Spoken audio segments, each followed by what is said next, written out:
My job is secure. My job is very secure. Nice. What is going on, guys? Welcome back to another episode of Creating a Legacy with FC United and Manchester.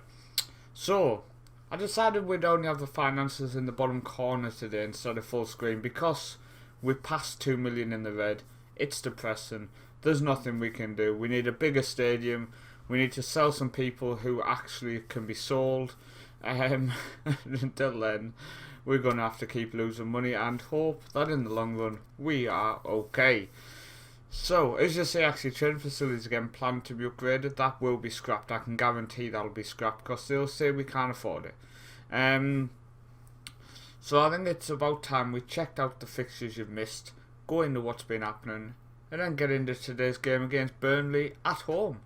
So we followed up the last live com against Aston Villa with this game at home to Sunderland. We took a 1-0 lead, and right on half-time, Ted Ridlow, centre-back, took away a rebound after a set-piece. Unfortunately, they got back into the game fairly quickly, again from a set-piece. It just rebounded everywhere. What a goal to concede, really disappointed. 1-1.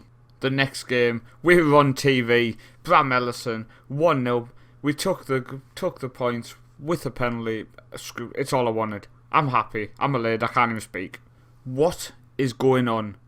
2 games in a row, 2 clean sheets, 2 victories. This was a beautiful game. A great win. What a strike. We'll take that. That's 2 games in a row we've won there.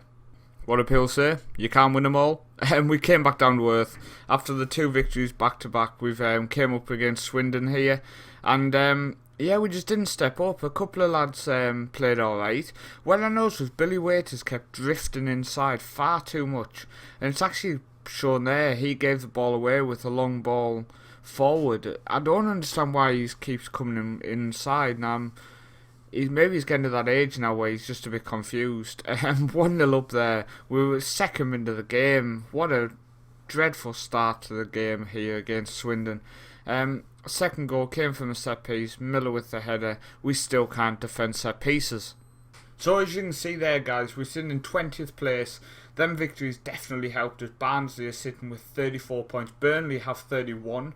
So a victory today would actually put us up on 42 points, which could take us as high as 17th place. Put us on the 10 victories for the season as well, which is crucial. It's so tight at the bottom, and really nervous of how exactly the season's going to end. When we go on to the squad screen, in fact, actually, before anything, we were talking about the stadium capacity. I'm curious if we are actually topping that as well. So if we're selling out, so let's just find this out, shall we? Average attendance by capacity is 99%. Average attendance 7,950. Sellouts 15. So we need to have our stadium improved. I think that's apparent, and we just can't afford it. Hopefully they'll still do it. Hopefully they still improve our stadium, because it would be nice. It's needed, and it's just going to be nice if we can get up to maybe 10 or 11,000. I think that type of capacity now we could still sell out. If you remember, there was a point in League 2 when we only had 2,500 capacity. So we've definitely improved in terms of that. We'll go on to the goals side of it. Billy Waiters is still up there with 8, 7, 5. No one's really scored many. It's people who don't normally score have been scoring recently. Assists wise, Burton's now on 6. He's going to be starting again today. O'Connor's actually back. So Simpson's back on the bench. I'm sorry for people who love Simpson. Key passes, I think it's going to be O'Connor at 150, then Brown at 127.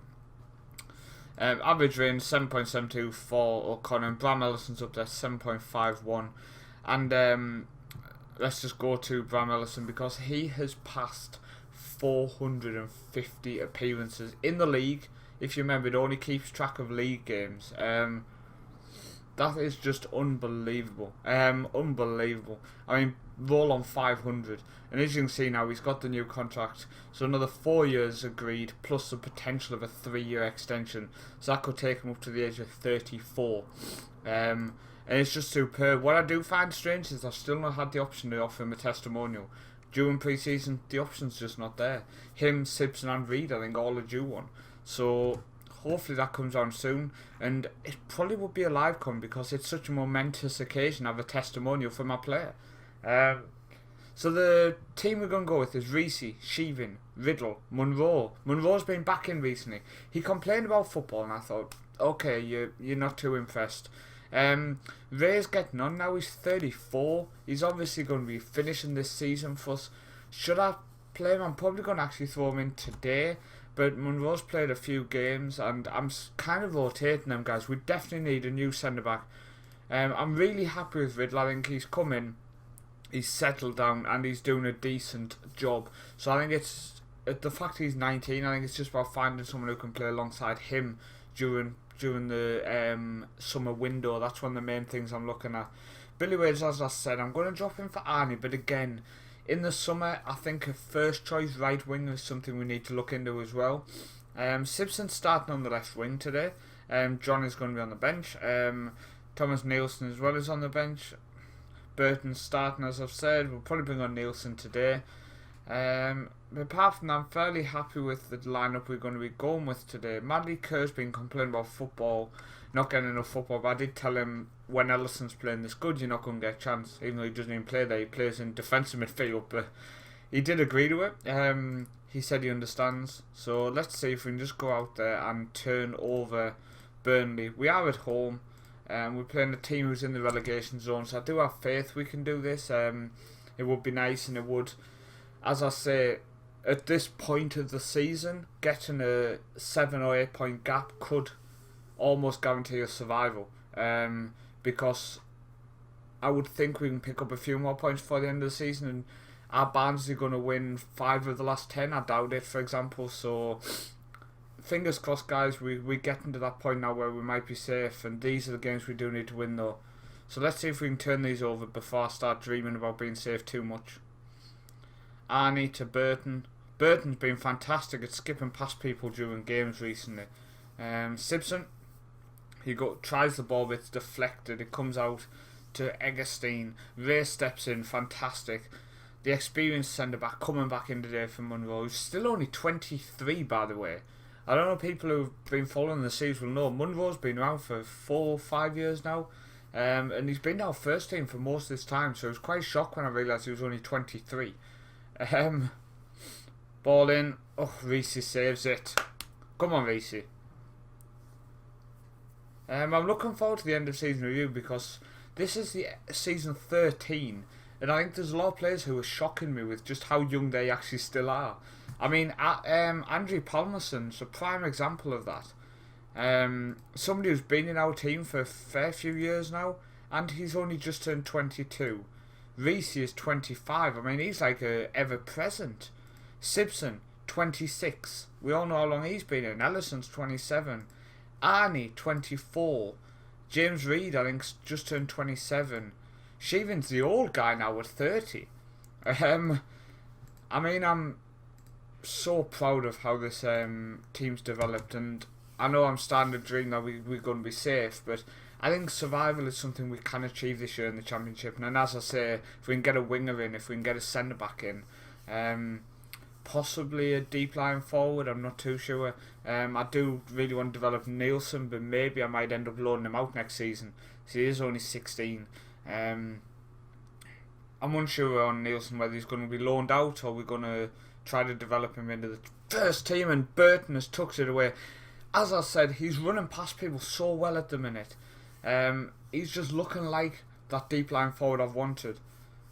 One thing I would say actually is, if you remember, we actually signed last year that Scottish striker.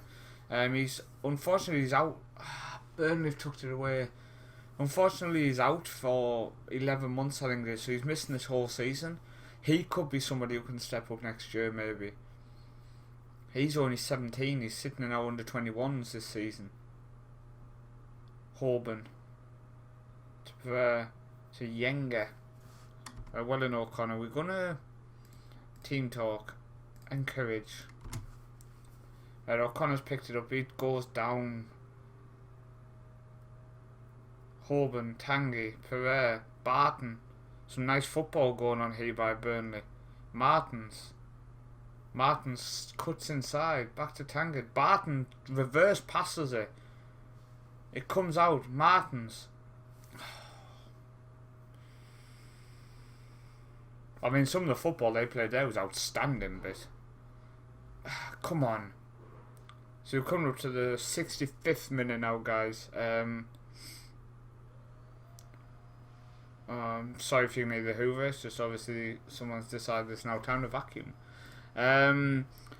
What changes can I make? I'm going to take off Burton. I'm going to bring John on, and I'm going to bring on Billy Waders, who can still have an impact late on in games. I'm thinking of as well. I think what we're going to do is we're going to do that. It needs to be done. We need to push on. We need to get a goal here, don't we? Let's go overload, shall we? And just see if we can get a victory, because this is going to be a very disappointing defeat, and it's actually just going to drag us right back into it. We've gone from discussing being safe to just getting dragged back into a relegation battle here. A home defeat. Burnley destroyed us as well. 18 shots to 9. I mean, it's no question about it. Burnley have been the better side today. Barton.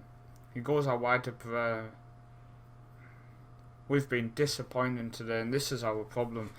We play some good football, then we just have an absolute stinking game or two, and it's frustrating to watch, guys, unfortunately. It's so tight down there. I mean, Aston Villa, Sheffield United, Cardiff are still in the mix as well. The whistle's going to go. I mean, just long balls are just non-effective. We're not going to do anything just booting along like that. And we've actually lost the game. We've actually lost the game. Now, do you know what? I'm actually curious to see. Where's our form? So our home record, we sit in mid-table. Lost 4 at home. Damn it. Our away form, we're in the bottom 3, unfortunately.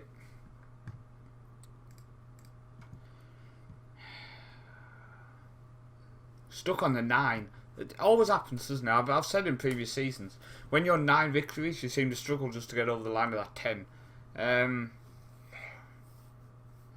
Barnsley picked up a draw. Burnley obviously now back in it. 5 points behind us. Barnsley 4 points behind us. I think we've got the worst goal scoring record in the division. In terms of against, we're not that bad considering where we are in the league table. It's frustrating. The Swindon defeat was really tough to take. This Burnley one was even worse. So we're going to come back for another home game. It's Reading at home next, guys. So hopefully we can turn this round. I mean, what a tough campaign we are having here. So we've got Middlesbrough away, then Watford and Bristol City both at home, then QPR away. Hopefully we can pick up some points. Fingers crossed. Thanks for watching, guys. Now we'll see you next time for more Creating Legacy as we continue the battle in the Championship. Definitely an up and down season.